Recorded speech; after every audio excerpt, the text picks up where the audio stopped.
ሰላም ጤና ይስጥልን። የህልም አለኝ ቻናል አድማጭ ተመልካቾች እንደምን አላችሁ? ይህ የበየምድር መምህራን ኮሌጅ የስነ ህይወት ወይም የባዮሎጂ የቤተ ሙከራ ማዕከል እንገኛለን።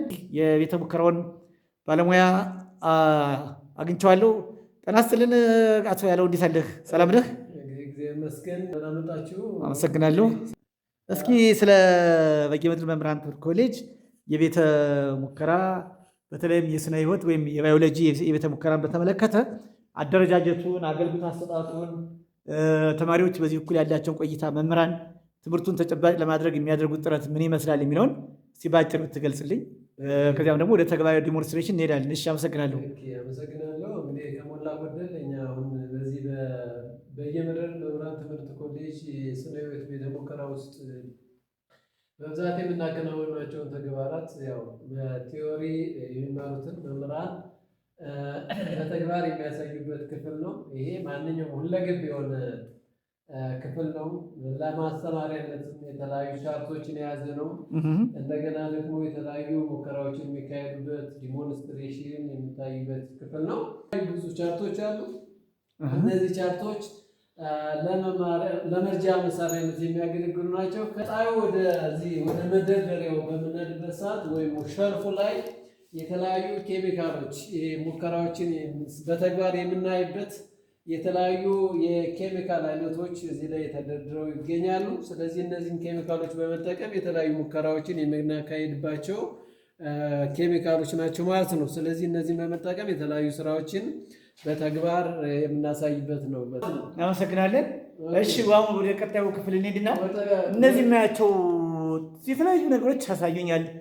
በተለይ የሰው አካላትን የሚያሳየው እነዚህ አካላቶች ምንድን ናቸው? በአንድ ጎልማሳ ሰው ውስጥ 206 አጽም ወይም አጥንት መኖራቸውን የሚያረጋግጥን ወይም ደግሞ አጠቃላይ አናቶሚን የምናስተምርበት ስርዓተ አጽም ተብሎ ይጠራል። ይህንን ታላቅ አገልግሎት እየተጠቀምንበት እንገኛለን ማለት ነው። እስኪ እንደው ርቀን ሳንሄድ ምናልባት እንደው ይህን አጋጣሚ ተጠቅመው ስለ ሰውነት አካል ክፍሎች ብዙ ግንዛቤዎች ይኖራሉና እስኪ እንደው ምን እንላቸዋለን እነዚህ የአካል ክፍሎች?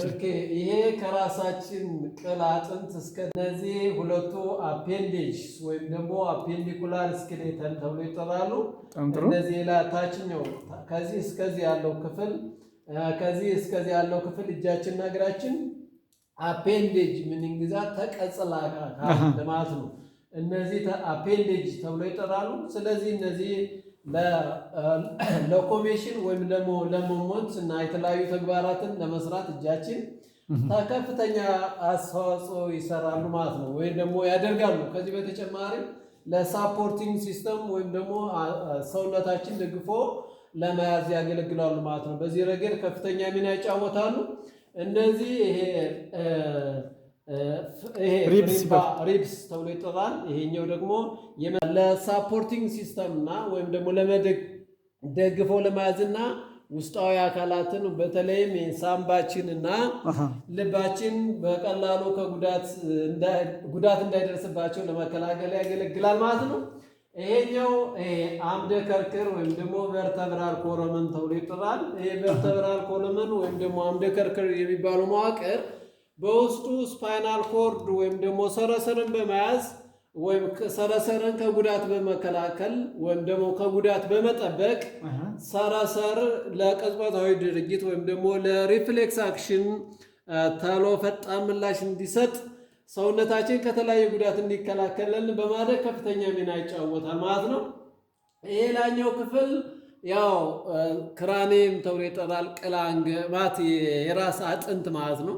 ይሄ ክራኒየም ብሬንን ወይም ደግሞ አንጎልን ከጉዳት በመከላከል ከፍተኛ ሚና ይጫወታል። እንግዲህ በተፈጥሮ ያው አንጎል እንድናስብ የሚያደርግ ክፍል ነው። በቀላሉ ጉዳት የሚደርስበት ነው። ስለዚህ በቀላሉ ጉዳት የሚደርስበት አካል በምን የተሸፈነ ነው? በክራኒየም የተባለ አጥንት የተሸፈነ ነው። ይሄ ጠንካራ አጥንት ማለት ነው።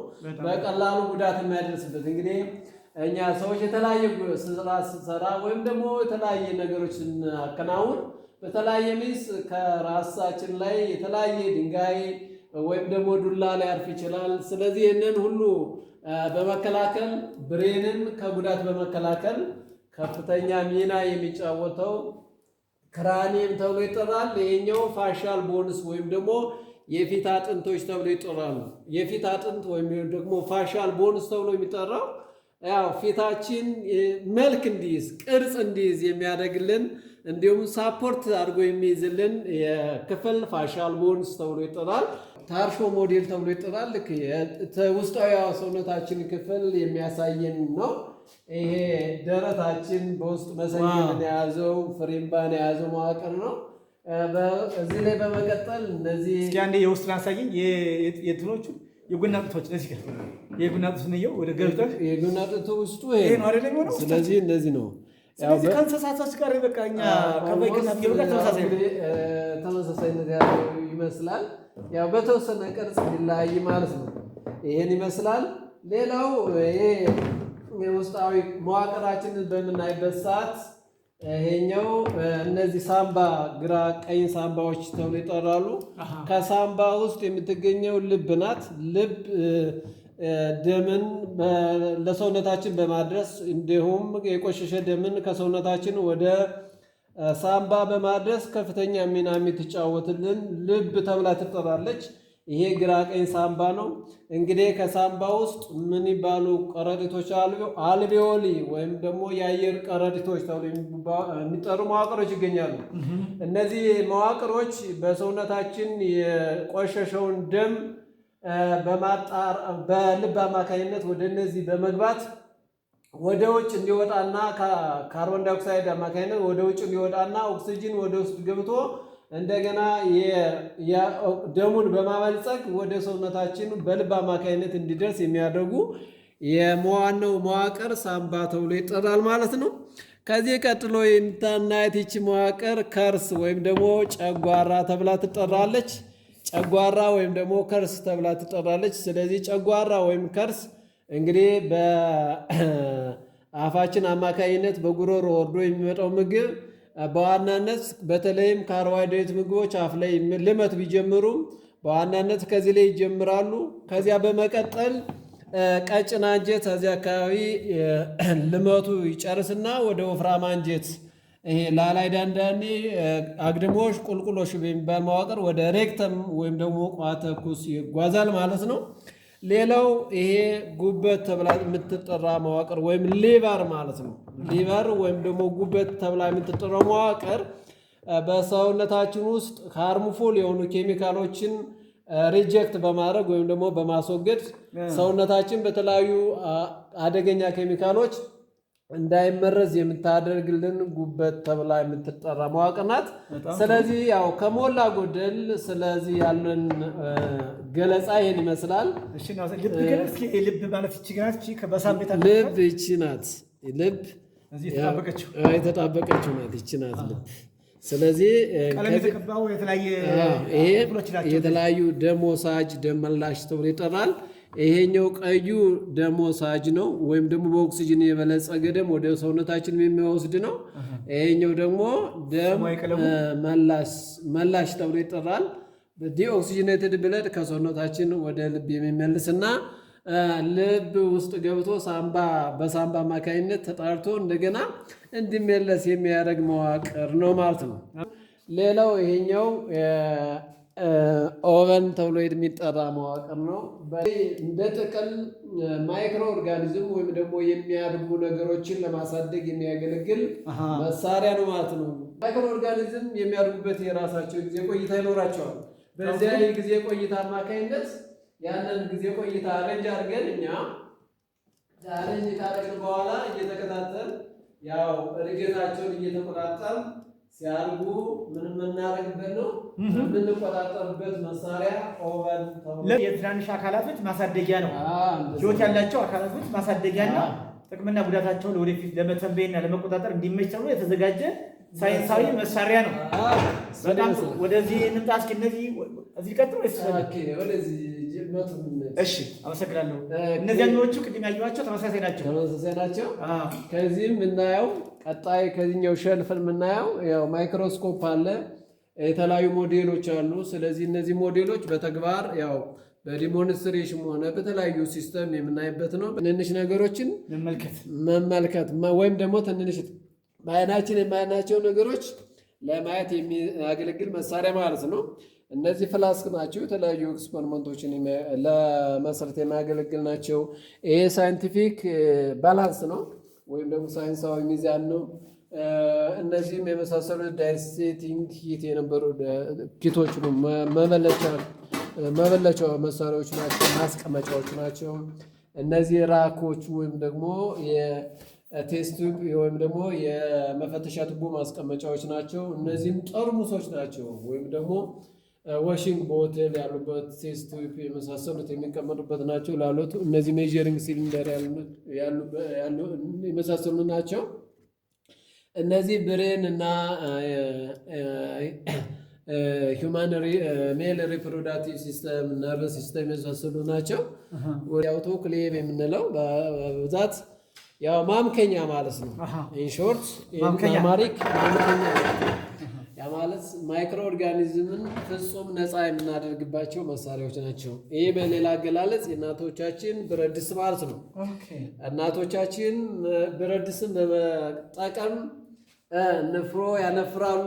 እንደገና ደግሞ ብረት ምጣድን በመጠቀም ቆሎ ይቆላሉ። ስለዚህ ከመቁላት ይልቅ ማንፈር ማይክሮ ኦርጋኒዝምን ነፃ ያደርጋል ማለት ስንቆላ ወይም ደግሞ እናቶቻችን ሲቆሉ የሚጠቀሙት ቴምፕሬቸርን ብቻ ነው። ግን በዚህ ሲቀቅሏቸው ወይም ሲቀቀል አቶሞስፌር በአቶሞስፌር እና በመጠነ ሙቀት በሁለቱም ዱዋል ፐርፐዝ ወይም ዱዋል አክሽን አለው። ምንድን ነው ለየት ያለ ጠቀሜታው ከመቁላት በይበልጥ ከአንድ ብርቱ ምን ይባላል? ሁለት መድኃኒቱ እንደሚባለው ሁሉ እንግዲህ በአንድ ነገር አንድን ነገር ከማጥቃት ይልቅ በሁለት ነገር ማጥቃት ደጋግሞ መውጣት ማለት ነው ይመስላል። አመሰግናለሁ አቶ ያለው በጣም ስለሰጠኝ ጊዜ አጠቃላይ የኮሌጁ የስነ ህይወት የሙከራ ወይም ቤተሙከራ ያለበት ሁኔታና አጠቃላይ ያሉ ቁሳቁሶች በምን ደረጃ እንዳሉ ምን አገልግሎት እየሰጡ እንደሆነ ለተማሪዎች ተጨባጭ ትምህርትን ከመስጠት አንጻር ያላቸውን ፋይዳና እንዲሁም ደግሞ ተቋሙ ለተጨባጭ ትምህርት የሚሰጠውን የትኩረት ሁኔታ በማሳየት ደረጃ ለሰጠኝ ግልጽ ማብራሪያና ላሳየኝ ቅንነት እጅግ በጣም አመሰግናለሁ። እንግዲህ አድማጭ ተመልካቾች ይህ የበየምድር መምህራን ትምህርት ኮሌጅ የቤተ ሙከራ የስነ ህይወት ወይም የባዮሎጂ ላቦራቶሪ ወይም ቤተ ሙከራ በዚህ መልኩ የተደራጀና የኮሌጃችን የመማር ማስተማር ስራ ከንድፈ ሀሳብ ባለፈ በተግባር የተደገፈና ተጨባጭ የሆነ በተለይ ከህይወታዊ ጉዳዮችን በተመለከተ እንዴት አካላቶች እንዴት እንደሚደራጁ የእያንዳንዱ የሰውነት አካል እንዴት የተደራጀ እንደሆነና ይህን አውቆ ደግሞ አስፈላጊ የሆነ ጥንቃቄና እንክብካቤ ማድረግ እንደሚያስፈልግ እንዲሁም ደግሞ ከሰውነታቸው ውስጥ ገብተው ጎጅ ተዋሳያን እንዴት ክትትል እንደሚደረግባቸው እንዴት እንደሚያሳድጋቸው በማሳደጋቸው ደግሞ ጎጅነታቸውና ጠቃሚነታቸውን ተረድቶ ሁሉም ሰው በአይን ያየውን በእጁ የዳሰሰውና በስሜት ያየውን ነገር እንዴት ታግሎ ማስተካከል እንደሚችል፣ በሌላ በኩል ደግሞ እዛ አካባቢ ያየናቸው ደግሞ የተለያዩ የማብሰያዎችና የመቀቃያዎች እንዲሁም ደግሞ ጀርሞችንና በሽታዎችን መንጽህና መጠበቂያዎችን አይተናል። በዛ በኩል ደግሞ ይሄ ማዕከሉ እንደምታዩት እጅግ የተደራጀ በወንበር በጠረጴዛ በላይት በዚህ መሰረት ስለነበረን ጊዜ እጅግ በጣም አመሰግናለሁ።